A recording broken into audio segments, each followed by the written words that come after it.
This episode discusses topics such as domestic abuse, trauma, childhood sexual abuse, negative self-harm, and religious shame. This content could be distressing and triggering for those with personal connections to these experiences. Please prioritize your well-being and seek support if needed. If you or someone you know is struggling or in crisis, help is available. Call or text 988 or chat 988lifeline.org. Hello and welcome to It's Your Story to Tell. Today we've got transformative healing, overcoming the negative internal narrative. And my voice sounds a little bit different this morning because I am your host for today, Elissa. I am a domestic violence survivor, advocate, professional speaker, and coach with the It's Your Story to Tell Coach Collective. And I am so honored that I get to go back to my roots this morning because in a past life, I was actually a radio DJ. So I'm excited to dust off the radio skills in this episode because I am going to be interviewing the founder of It's Your Story to Tell and the Coach Collective, Megan Babcock.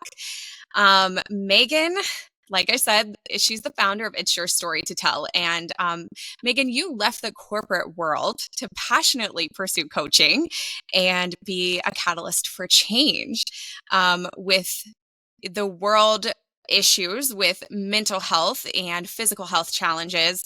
I understand that you just felt super uncomfortable sitting back and watching. And so I know that drawing from your own journey of overcoming trauma and reclaiming your life, you want to help guide others to do the same. And Megan, she's just not a coach. She is a dynamic speaker who connects effortlessly, and she leads the It's Your Story to Tell Coach Collective, a group of us dedicated coaches committed to sparking positive change. And I know that it brings you joy to support people in bouncing back from setbacks and unlocking their potential and crafting their own remarkable narrative. So I am honored to be the one interviewing you today. And we are talking about the negative internal narrative. I know so many people that struggle with this. It's that little voice in your head that is constantly telling you that you can't do something, or that you don't amount to something, or why would you try that, or just speak super abusively to you. And I've struggled with a negative internal narrative for quite a while. I remember in high school, I used to look in the mirror and there was a voice that would tell me that I was ugly, that I was worthless. I've struggled with it for a long time, but it became really, really bad in my abusive relationship and after my abusive relationship. So it got to a point where it kept me from trying new things. It kept me from putting myself out there. The social anxiety was crippling. And so actually my partner's suggestion one morning was to name my internal narrative to give her an identity other than my own. So introducing Carlita. Carlita is my negative internal narrative. And so today we're going to talk about a little bit about Carlita and Megan's negative internal narrative and how you can address this internal narrative and steps to help you work through it. So, Megan, I would love for you to share your personal experience with your own internal negative, and then maybe we can explore that turning point that led you to say, oh, wait, this is an issue, and I'm going to address it.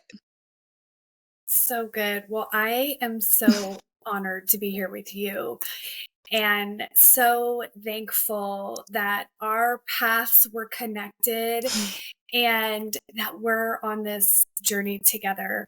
You bring so many amazing skills to the collective, and your story is so inspiring, and your willingness to share is just unprecedented. So I just want to honor you too, and thank you for being here. And it's so nice to be sitting in the chair just answering some questions and not being the one in the interview the hot seat interviewing role. So thanks for the break today, and your skills with radio are amazing. And so I Thank you. am very thankful for you using them on this podcast. And so I think this subject on the internal narrative and the self-criticism is so important and really underestimated. And for me, if anybody's listened to podcast one where I talk about kind of my story and that moment when I was a young girl where I had a belief that was implanted into my head that then became a narrative throughout the rest of my life, was when I was just a little girl, about the age of 7. And so when we're younger, sometimes we don't even realize the impact of something that is spoken over us, whether it's a teacher who's telling you, giving you some feedback and you interpret it as negatively. Because let's face it, sometimes we hear things that weren't really said in the way we interpret them, right? But perception becomes reality. And so in that moment, I began to believe that my emotions, my feelings were too much, and that when I shared them, I could hurt people. And I did not want to hurt people. I love people. I've always wanted to help people. And so in that moment, I decided that I didn't want to be a burden on anybody else. And so there may have been some unworthiness, but really, I think it boiled down to is that I just don't want to hurt people. I have a desire to help people. And so when I was told or made to feel like my emotions and my response to the situation was too much and hurt my grandpa, I stopped doing it. And so then, as things would come up, the filter that I was always kind of assessing the world around me was, is this too much? Is my voice too much? Are my feelings too much? Because I don't want to be overwhelming. And I just started to overthink. Your negative narrative can also be just like this constant overthinking of what you're saying and doing, and then criticizing and judging it, because I would think, oh, I shouldn't have said that. That didn't come across in a way that I wanted to. And I just became so negative in questioning my ability to connect with people in a way that was helpful and not hurtful.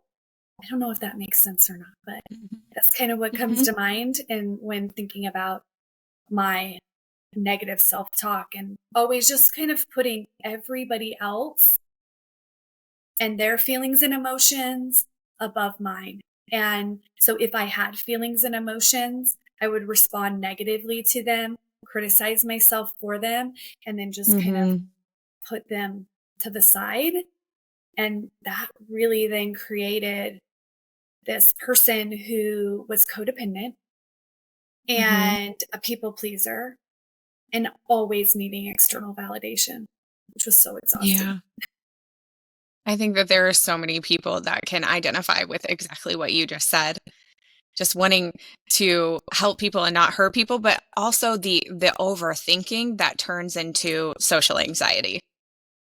For sure. Oh, yeah. The overwhelm is the way my anxiety kind of showed up. And I actually didn't realize that I had anxiety because I was a high achiever and I took on so many things that I was just like, oh, I'm just so overwhelmed and I have so many things going in my life. But really, that was a symptom of me trying to deal with the anxiety, was that I would take on more because I wanted the validation. I kind of took on a martyrdom spirit where it was like, oh, I needed to be doing so much to kind of like justify my worth. And Mhm. then I would be like, oh, I'm so exhausted. Like, look at all these things I'm doing. I actually took pride Mhm. in the overwhelm, in the anxiety. And because of that, I didn't see it as a problem. And you can't fix what you can't acknowledge or see. Mhm. And so it took a long time for me to get to the point where I realized that it was a problem. I think you asked, like, when did you realize Yeah, it was what a was the problem? turning point that led you to address your negative internal narrative? And how did you take steps to heal it? Yeah. So in my story, I talked a little bit about my turning point, and for me, it was when abuse was turned on somebody that I loved and valued so Mhm. much, and it was my son. Mhm. And recognizing that he stepped in and was trying to protect me. And I was so ashamed, one, that he was even in a place where that potentially could have to be his role. And in that moment, I realized, like, I don't know what's wrong. I actually, in that moment, didn't even know, like, oh, there was this place in my life that this belief was implanted, and that, all of these things kind of stemmed from kind of putting everybody first, not really doing what was best or right for me or my kids. And that was a very, very low place. There was so much shame and guilt. Mhm. Um, Mhm. I was really successful in my professional life. I had hid um, the abuse for years and years, because I felt like the only thing I had going for me was my professional life. And if I get honest about what is happening in my life and make those changes, that those in the professional world are going to think she's not capable, um, have poor opinions of me.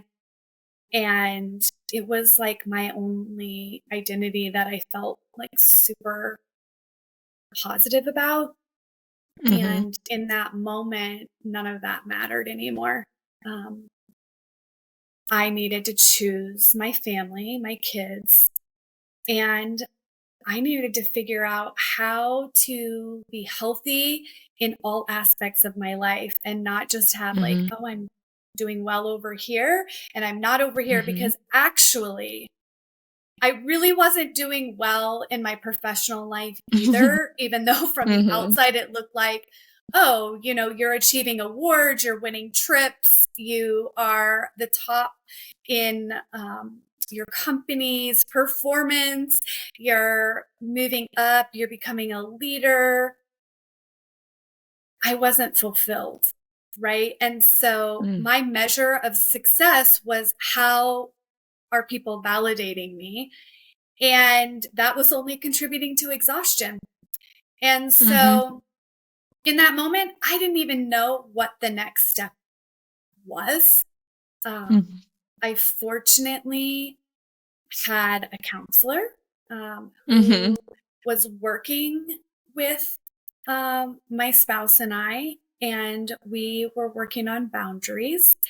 And unfortunately, when you're in a domestic abuse situation, and oftentimes, as you start putting up boundaries, that makes things worse before it gets better. And so it's really important that as you're doing this work, that you have a support system, you have a safety plan, Mm-hmm. because the response to you taking back the internal narrative, that is basically putting boundaries in place, right? Because you're Mm-hmm. changing the narrative that says, like, I'm not worthy, or my feelings and opinions don't matter. And when you've been engaging in the world in a way that looks so different, it's a shock when you start making all these changes. They're like, Mm-hmm. whoa. Um, and out of having a counselor, um, he reported the incident, and uh, the Department of Human Services, the Child Protective Division got involved. And that, again, was a very difficult moment for a achiever and someone who wanted to like sweep it under the rug, because I couldn't do it. And that was a So life blessing had in basic, disguise. yeah. Mm-hmm. So life had basically said, "Hey, we can't let you ignore this anymore. It's time. It's time to face it." And I think you had said something really important where you had said that your negative internal narrative brought you to a very low point, and that's when you were able to identify it. And I think that's important to touch base on, because I didn't realize, I thought it was just a way I talked to myself. I thought that it was a voice of my high school bully or my abuser. I didn't realize that it had turned into something that was a part of me. Yeah. And so I think that, like I said, I think that it's important to identify the fact that you have an internal negative and it's going to bring you down, and life is going to do something to say, "Hey, wake up. It's time to address this." And it can look like I said, you can think that it's the voice of somebody else in your head. You can think that this person who has been so negative in your life has just their voice is just a part of you now, and the things that they would say to you is a part of you now. Yeah. And I just want to help anyone who's listening understand that it's not necessarily you. And a lot of the times you are going to be at a very low point when you realize this is a problem. This is a really big problem, and it deserves time and attention, in the way of me sitting with it and acknowledging it, and then working on the steps to heal it. And so I want to ask you, do you think that there are any specific thoughts or beliefs that like were a part of your own internal narrative? I know that you identified when it started because you didn't want to hurt other people, you didn't want to disappoint your grandpa. But do you think that there were other really large factors that played a part of your internal narrative that went on, for years? Because a lot of the times we have these things in childhood that lead us to walking into an abusive relationship, and we don't even realize it until we've done our healing afterwards. So tell Yeah, me about that. absolutely. I did not realize that I was part of the problem. Mm-hmm. I felt like a victim. Um, I experienced sexual abuse at a young age, all around the same time as this event that then extended on throughout kind of my life. I just felt like, why are these things always happening to me? Why do I have all these bad things in my life? But I never realized that potentially I was part of bringing that in to my life. And, there's no shame that I'm not saying like that as somebody who's going through abuse that you should blame yourself for being there, because it wasn't my fault. Like what happened in the beginning, in those early years, that was not my fault. I was a child. I was a 7-year-old little girl when all of this began to unfold. But, and I will say that while I had a lot of love around me, we did not talk about our feelings. We didn't talk about hard things. And so I didn't even know how to ask for help or tell someone what was going on. And because of this belief that like my feelings were too much, I thought I just have to go at this alone. And that message that I just have to go at this alone, I was a little kid. I had no idea how to manage or go at it alone. So there is no fault in that. That is just the reality of my journey. I wish there had been somebody who recognized, because there were definitely changes in me. I experienced a rape in high school, and I went from being a joyful, free spirit to an emotional, angry, defiant person. And I do not hold anything against my parents, because we can't do better if we don't know better. And so that's why it is so important that we have these conversations so that we can know better and do things differently. And even though I experienced that and I would have wanted something different in my life, because I didn't have it modeled, because I didn't know, I passed it down to my kids. So I am not sitting here like as a judge of my parents or the people around me, but they didn't have the tools to recognize like, what could have happened? Like, what is going on in her life? Because there was a remarkable change from here to here, and it kind of happened pretty quickly.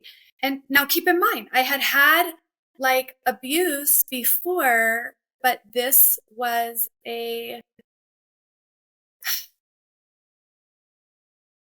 just a new level of trauma.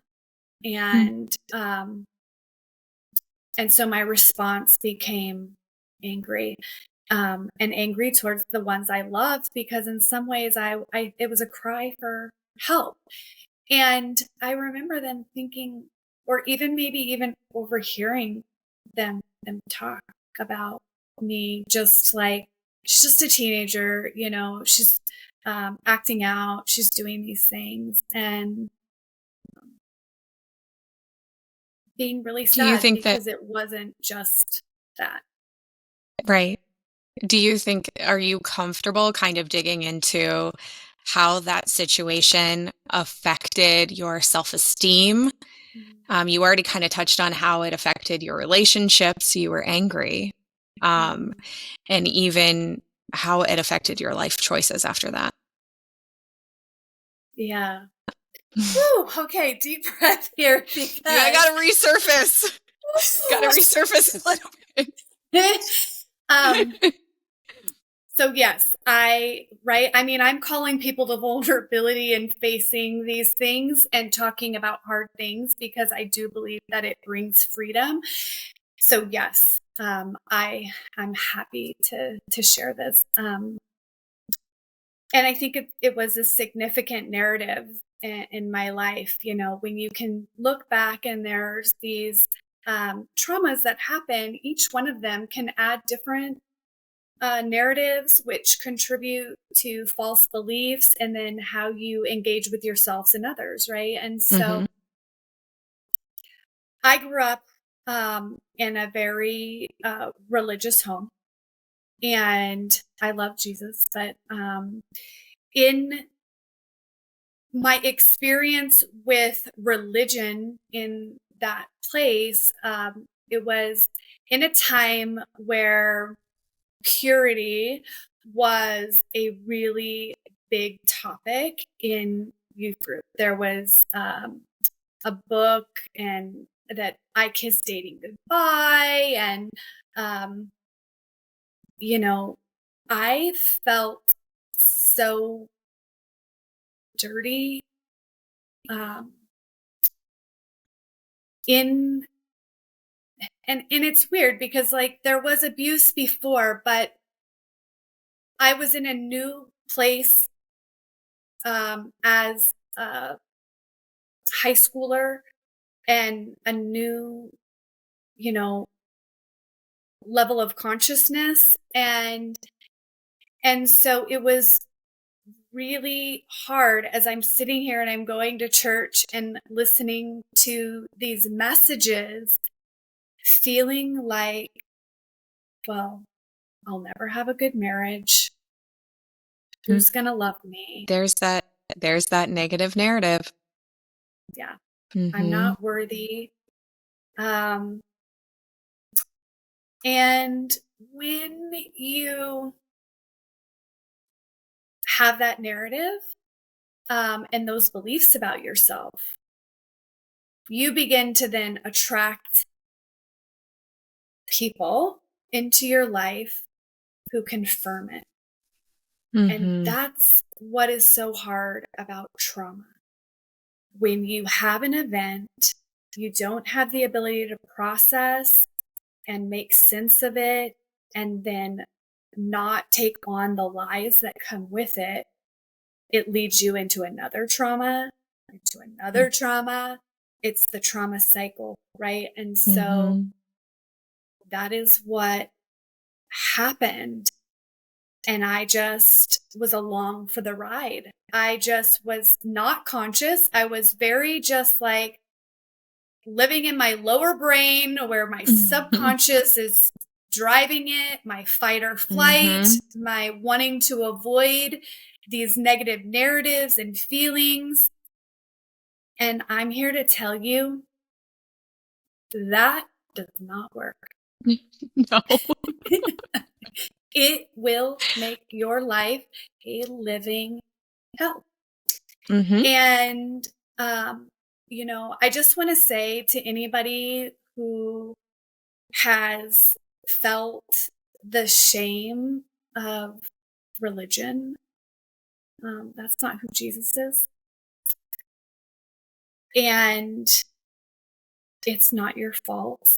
In these situations, so many times things happen, and that is not your fault.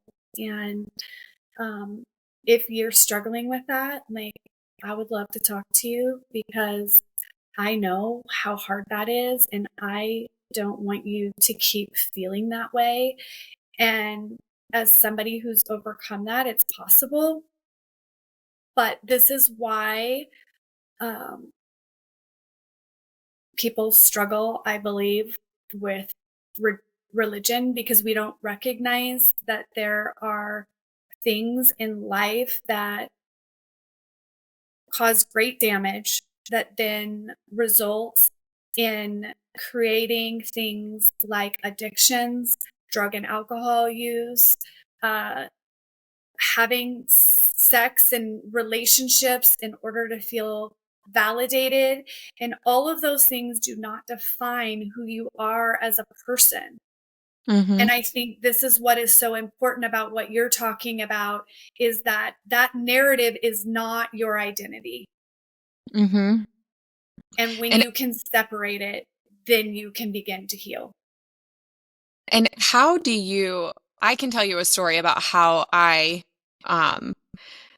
kind of discovered my strategy to healing, but I'm curious to know if you had a strategy to healing once you were able to identify that this negative internal narrative, or your subconscious, your lower brain, as you called it, was kind of in the driver's seat of your life. So what was your strategy that you used to start regaining control for you, Megan, to be in the driver's seat? Curiosity. Because like I said, when I hit rock bottom, I did not know how I ended up there and how to get out of the situation. And like I said, I was so fortunate to have a domestic abuse advocate.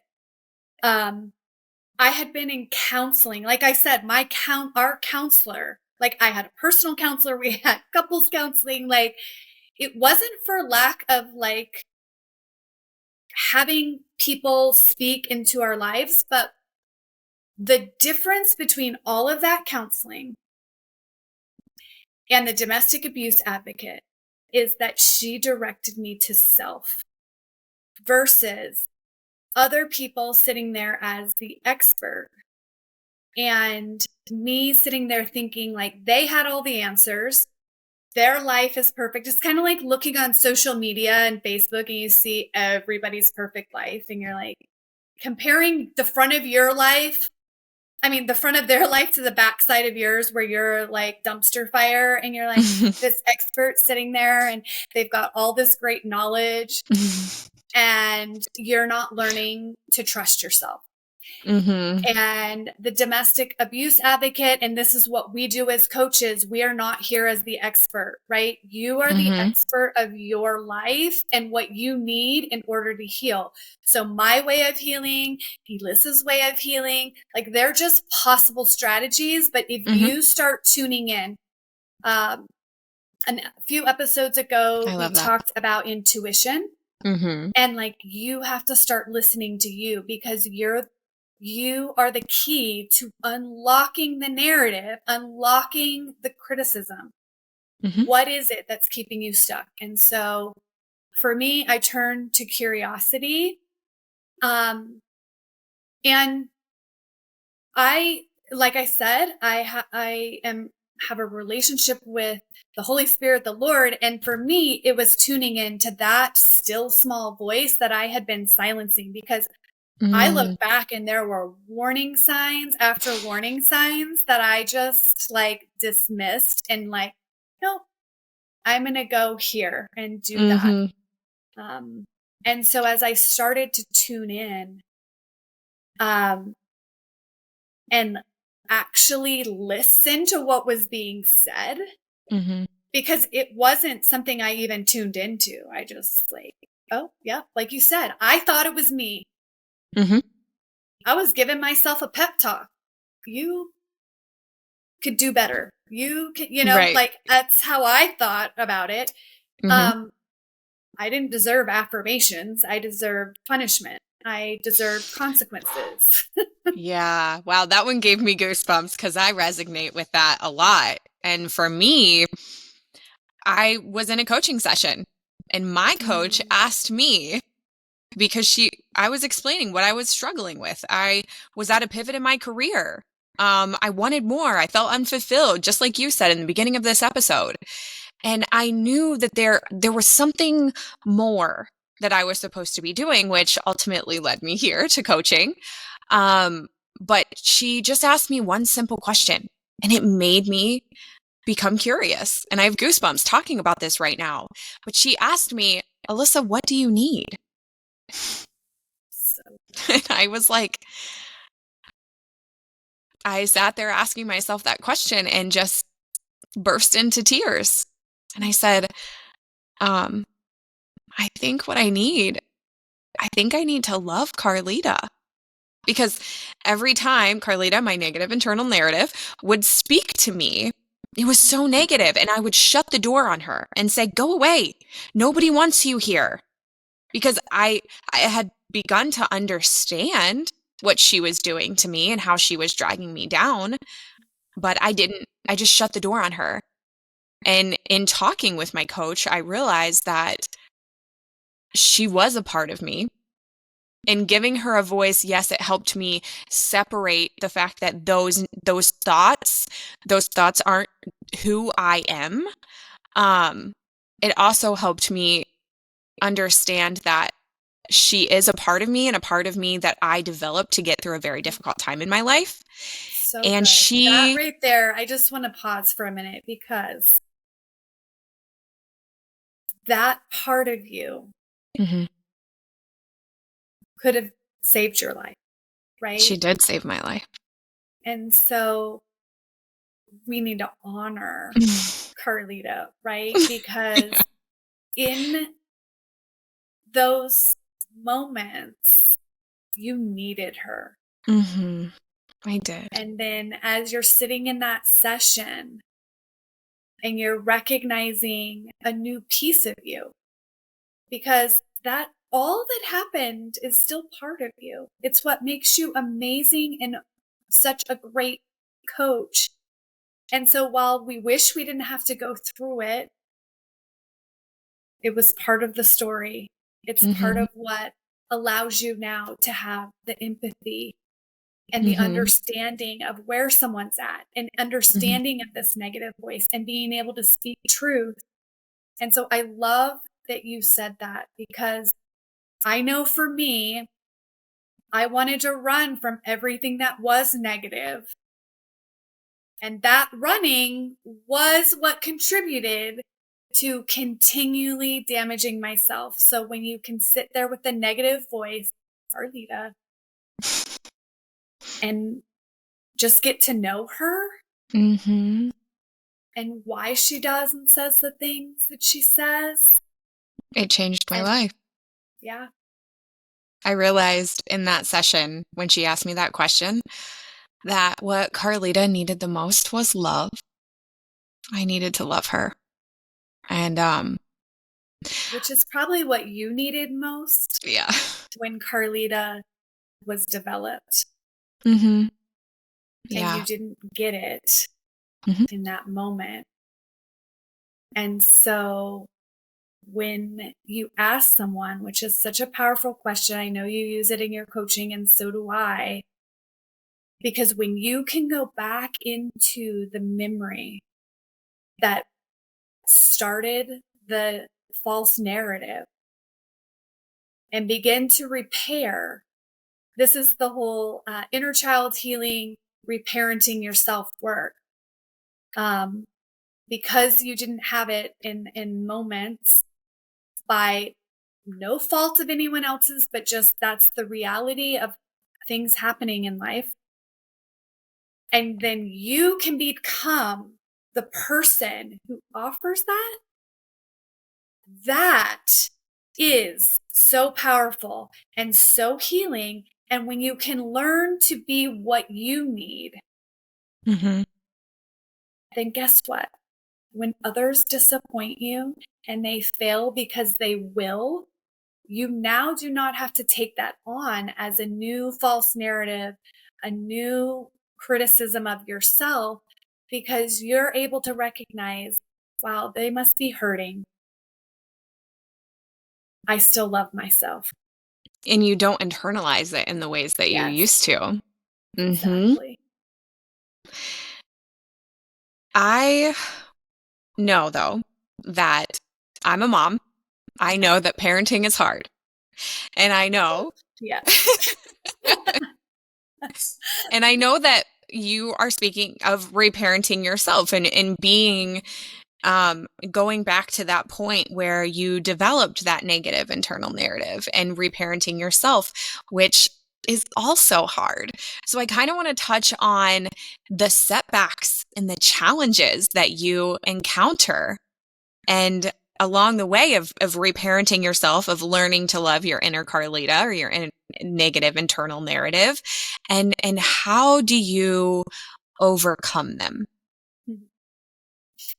So I love that you asked this question, because I feel like my foundation for how I go about coaching is built on one, the curiosity, because you have to be able to explore things, and curiosity allows you to do it from a external, right? We're talking about Carlita as like a third person.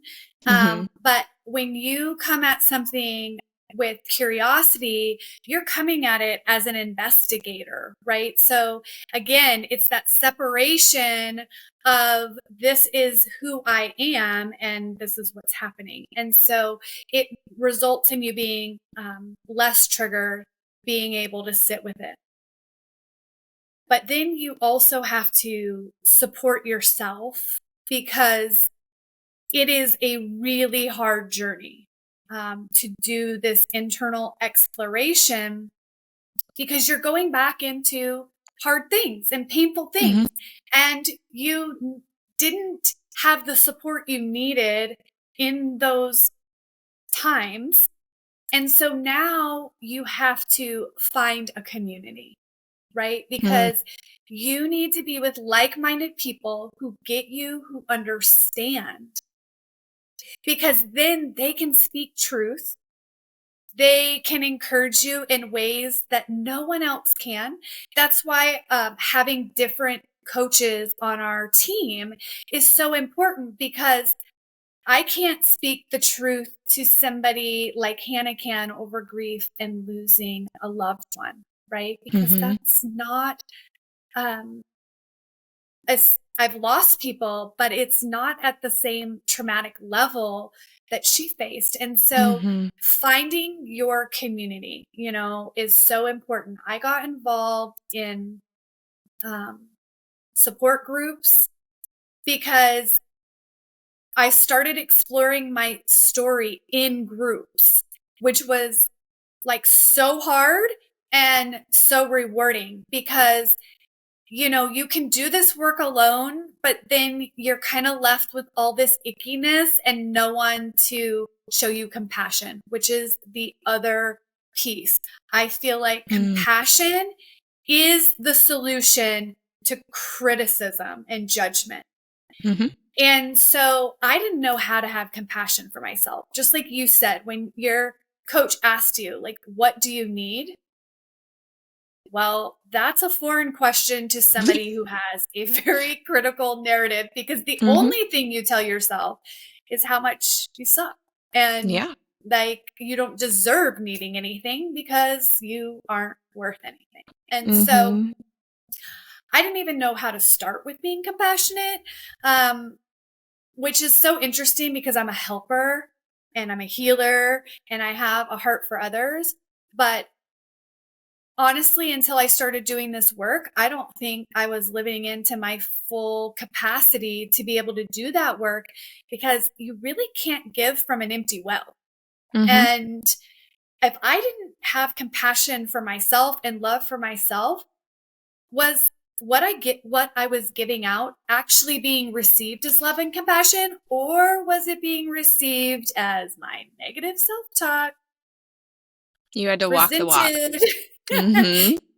In what I thought was a helpful way. Like, no, if you ask my kids, they will tell you that I could say something about an achievement and it would come out as a criticism in their mind, because I have a negativity problem and I had to work on that.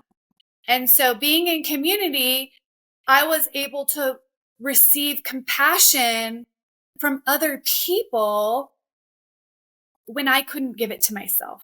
And so it was modeled for me. And then I started being able to offer it to myself. And I started with words of affirmation.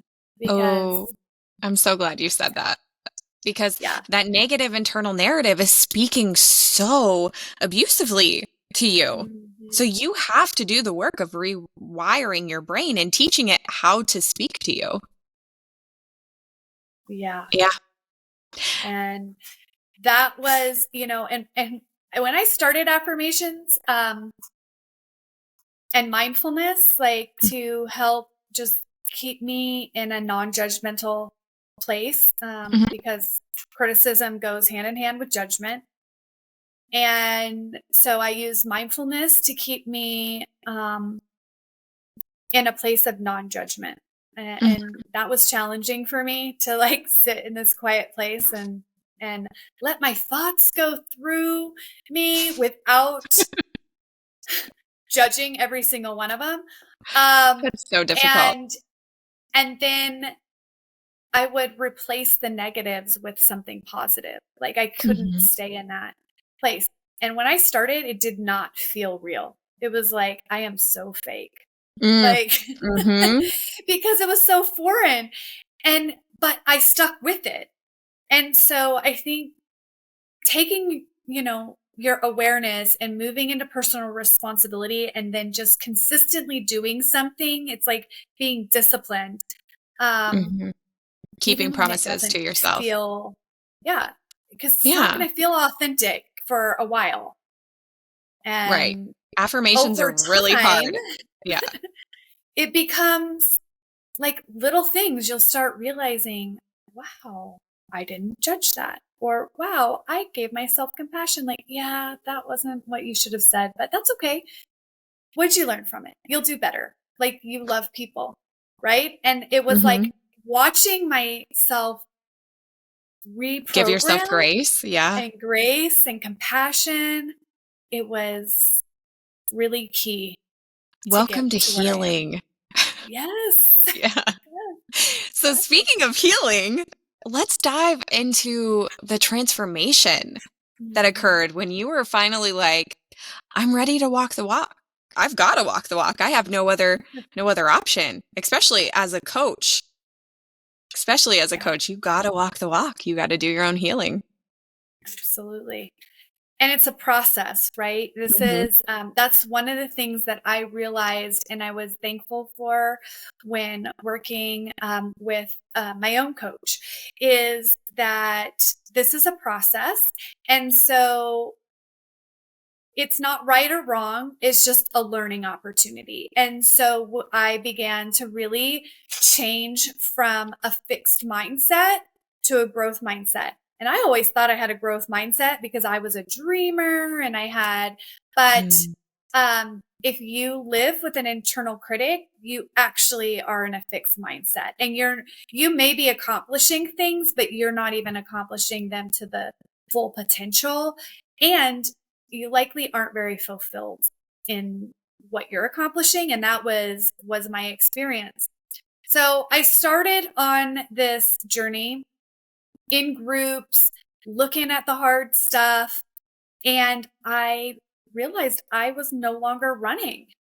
Like I was, instead of running from, I was running towards. I was like, okay, I can take this on. I had this new level of resilience.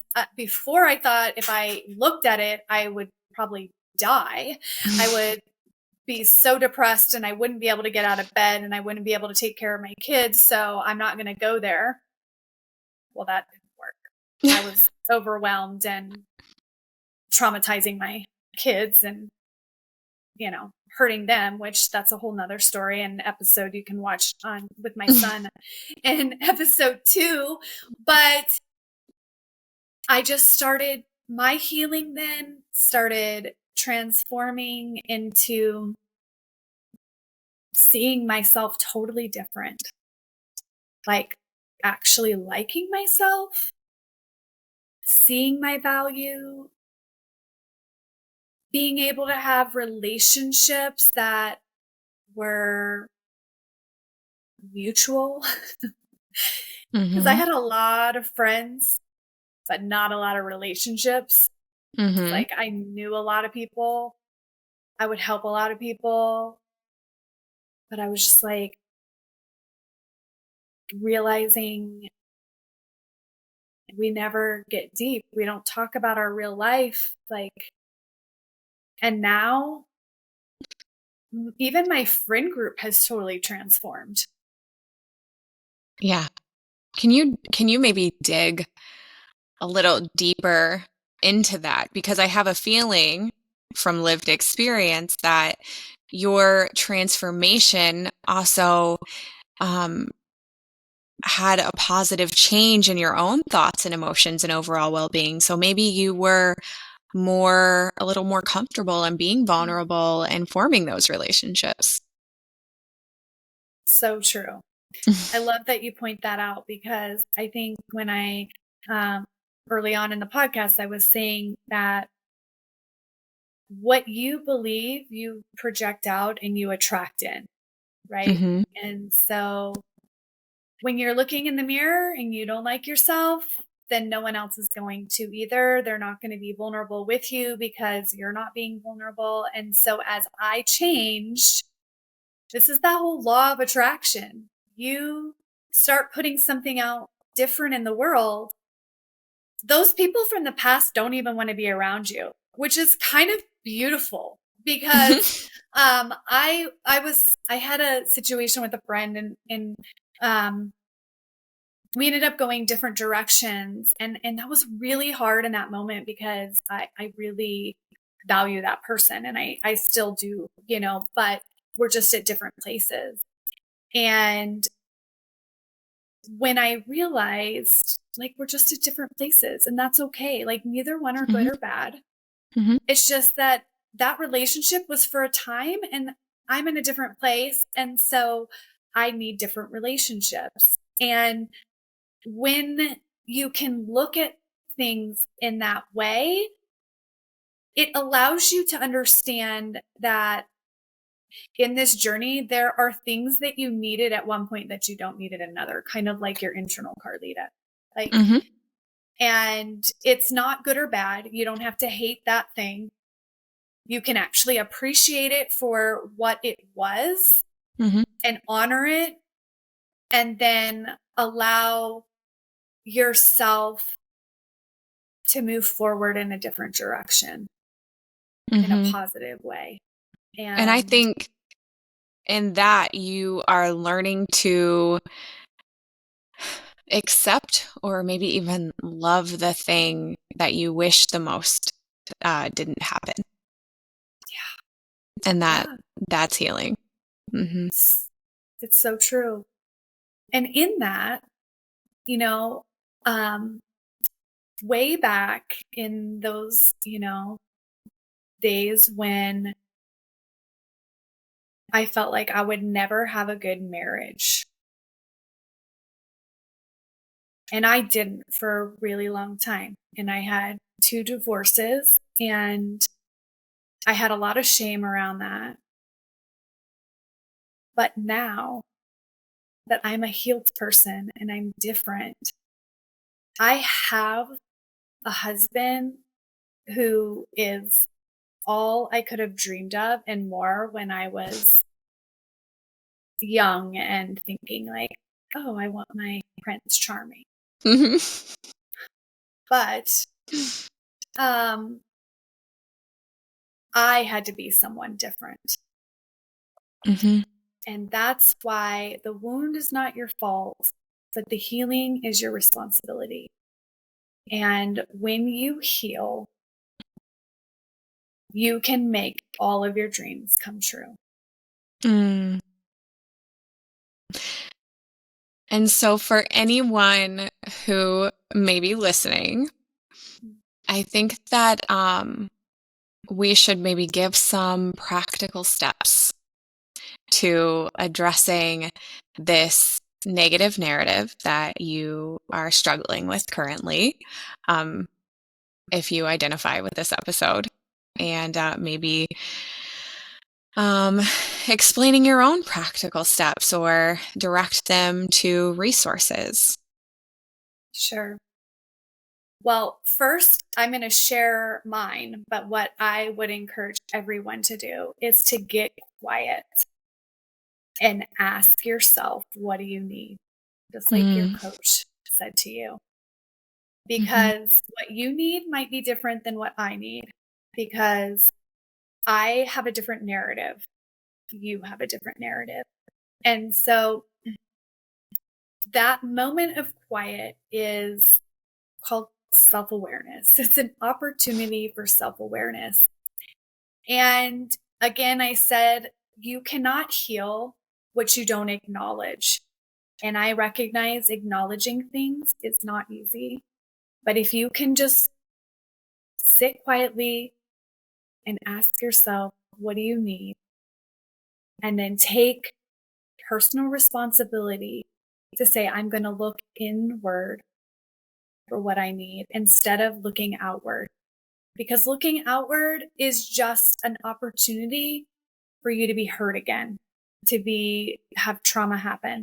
And it's not that we don't need community, because I said we need community, but we cannot look to people to fix us, right? So if you're going to your community or you're going to a coach or a counselor, like I went all those years to a counselor looking for them to fix me. I needed to fix me. There was nothing anybody else could do. So get curious and ask yourself questions. When I asked myself that question, I was given take every thought captive. And I joke, I've said this on the podcast, you really do not know how many thoughts you have until you start taking them captive. And then you're like, no wonder I am a freaking dumpster fire.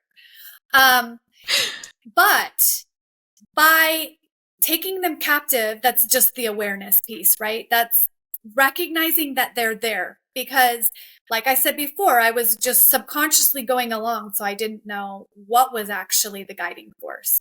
Now I know. Okay. And so then I asked, now what do I do with it? Okay. I've got it.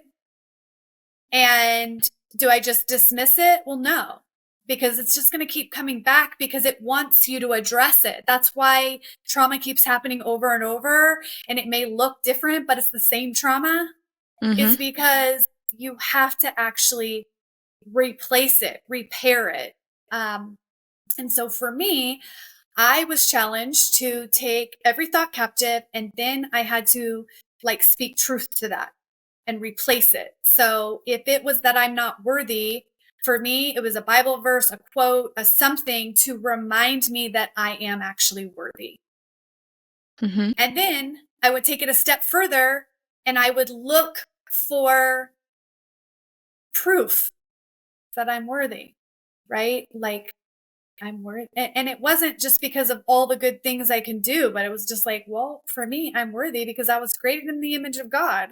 So it doesn't matter what anybody else thinks, feels about me, because I like me, and I just continually like did not allow the false narrative to be the director of what I was doing. And as I replaced the negative self-talk and began to like myself and actually really enjoy spending time with myself, because before I would be so busy, I'm looking to everybody else for approval, and I was overwhelmed, but I never wanted to sit alone with myself.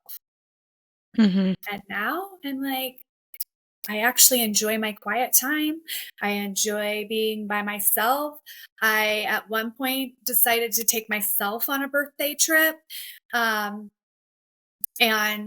spent 3 days at the beach by myself, which was just like such a challenge because somebody who has a negative self-talk, I'd be like, oh, people are sitting here thinking I'm eating dinner by myself. Like she has no friends. And I was like, they don't know me. Who cares? Right? But like, just then, it's a process. So it's like, as you're ready to take it to the next level, then you do it. And it's just, and now here I am where I was able to leave the corporate world where I was getting all sorts of external validation, but my life is congruent, my personal and my professional life. It all makes sense now, right? There's not like I've got to hide over here and keep this from this person and you're free. I'm free. And then I was like, okay, what's next? You get free. You got to get other people free because I don't want anyone else suffering alone, thinking they're by themselves. And so I'm like, I'm going to just go out and do this thing. It's crazy. And then the doors just have opened. Like when you're doing what you are called to do, when you are living in your purpose, doors open for that. Mhm. And that's how I'm even here, sitting here with you, right? Was just like, Mhm. I'm doing this podcast. We connect. You're now one of the coaches, right? And that's kind of the way it is with all of the coaches in the collective. And so it's really just taking one step at a time, because once you take that one step, the next door window, it'll be opened and revealed, and you can just don't think too far in advance. I know we've talked about this. Like, I have goals for what we're doing here, but it really is so much more fun to just kind of like hold it with open hands and Mhm. take action, but then watch and see what happens, because I could never And have see even how predict being here. right, and just to see how life has surprised us as a collective and as you and your journey of even starting It's Your Story to Tell, it's been really beautiful. So how about directing our listeners to resources? I know that we, as coaches, have all come up with our own free digital downloads that have worksheets and journal prompts that can help. I'm speaking on negative internal narrative because that is included in my free download, but I know that you also have resources that can help along with our social media and our website. So why don't you go ahead and tell them about that? Yeah. So the website is it's yourstorytotell.com.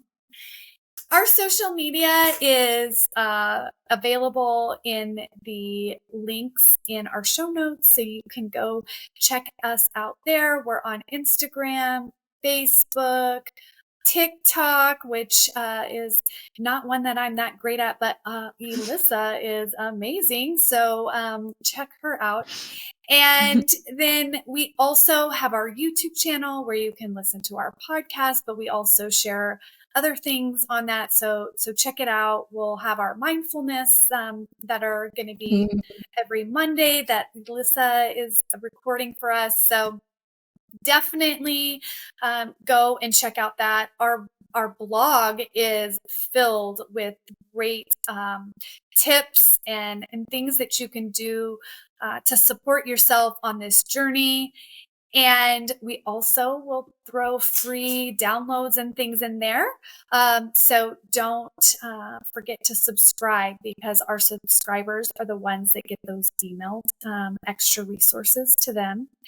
And when you subscribe, you also get to join our transformation community that's just getting started and kicked off. And so we hope to see you in there, because there'll be special things. Sometimes the coaches might go pop in and go live, so you never know what might happen in there. And then I know Elissa, she has her Instagram really focused on survivors that are moving to thrive in their life and live out their passion. So you definitely want to follow along with I would love to that. have you. Yeah. And So then many I also goodies have and resources. yeah, I know. We, our goal here is really to help you and to support you. And whether you're working with us one on one as a coach or in one of our group sessions, we've got an amazing lineup of workshops that are going to be coming out. There's courses on the website for growth mindset, empowerment, effective communication. Like, we have so many things that can help you, and we've tried to keep them affordable, because we know that life is not always easy, and finances, especially during this time Mhm. of where our world is at, but we want to meet you where you're at. So check that out. And then I also have a free download for inner child healing. So like I was saying, going back and finding where these false narratives. So how perfect would it be? Go download the inner child healing, do that, then go download Elissa's download, where even if you have not had a domestic abuse situation, it's so good for you to know, because the statistics are staggering, and you know somebody who is in a Mhm. domestic abuse, even if they're not telling you. And so learning this stuff so that you can help them. And also just who doesn't have a negative narrative playing that Mm-hmm. on repeat that you want to get rid of. So I think everyone Mm-hmm. should definitely check it out. Thank you. And even if you, or maybe questioning, like things don't feel right in this relationship, that guide can also help you identify maybe some of the things that you're questioning, or maybe you had overlooked. Because I know that education was really important for me. There were so many things that I just cast aside and was like, it is what it is. Maybe I deserve it because my negative internal narrative was so bad. So those things really do go hand in hand. And I do have one more question for you, Megan, before Right. we end today. And I want to know if you could share some self-care tips that have helped your mindset since you've taken your healing seriously. Well, I think I touched on one of them when I was talking about my birthday by myself is getting some time alone, especially Mm-hmm.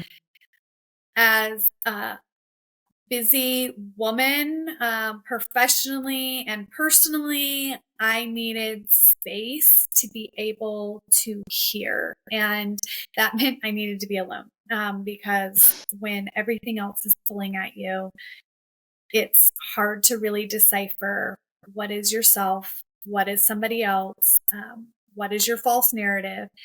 And for me, I love being in nature. My most favorite place is the beach. I grew up in Florida, so I love the sand between my toes. But I love the Oregon coast too, even though it's not warm as often as in Florida. But it is just so beautiful to be in nature. And the cool thing about nature is it's so restorative. It is such a good example of healing. You know, you can have a fire and things burn down, but then they start growing and they can be beautiful again. And so for me, it's really just getting alone with myself and doing it in a place that brings me calm. And so that could be something else for you, but for me, it's nature. Mm-hmm. Me too. I love a good walk in nature. It is very healing. Touching the grass sometimes, even Yeah, I even know. if you Well, can't, they're the if you power of can't get energy, away. right? Mm-hmm. Even if you can't get away, just go walk. Yeah. Well, I really appreciate you giving me this opportunity to interview you, to kind of go back to my roots. It really felt good, like dusting off the radio dust. I'm excited. Hopefully we can do more of these. I think that we touched on so many great um, ideas to help ourselves in our negative internal narrative. As Megan said, getting out in nature. She talked about being curious with yourself, asking yourself, what do you need? And giving yourself that space. Sometimes it is often so hard to give yourself space because we make space for so many other people in our lives. So really prioritizing yourself, maybe even realizing that when you are in a low place in your life, that negative internal narrative can really be the thing that has put you there. And just identifying that and taking the responsibility to say, you know what, I don't have to continue in this direction. I can take myself and my self-care and my healing seriously, and I can turn this around. And the It's Your Story to Tell Coach Collective can definitely help you do that. And we will be there with lots of resources like Megan just touched on. And so I just want to encourage you as well. I don't know if you've ever done this, Megan, but our listeners can subscribe to our podcast on the platform that they're listening now and rate and review our podcast. And I really hope that they will be here for the next episode of It's Your Story to Tell. So thank you so much for being here, Megan. Thank you. It's been such a pleasure, and I'm just so excited for the adventure that we're on and the people's lives that will be supported and changed, and not only for themselves, but for their families, their community, and I hope eventually the world. We need more people being vulnerable and sharing their stories so that we can create change in this place. And so thank you for doing that alongside of me. And if you have a story that you want to tell, reach out, because we would love to host you on our podcast, or we have a mini series coming out where you can share your story. We want your voice to be heard because it matters. This podcast is intended only for educational, inspirational, and entertainment purposes. The purpose of this podcast is not to replace the counsel of a physician, professional coach, psychotherapist, or other qualified professional. If you or someone you know is struggling or in crisis, help is available. Call or text 988 or chat 988lifeline.org.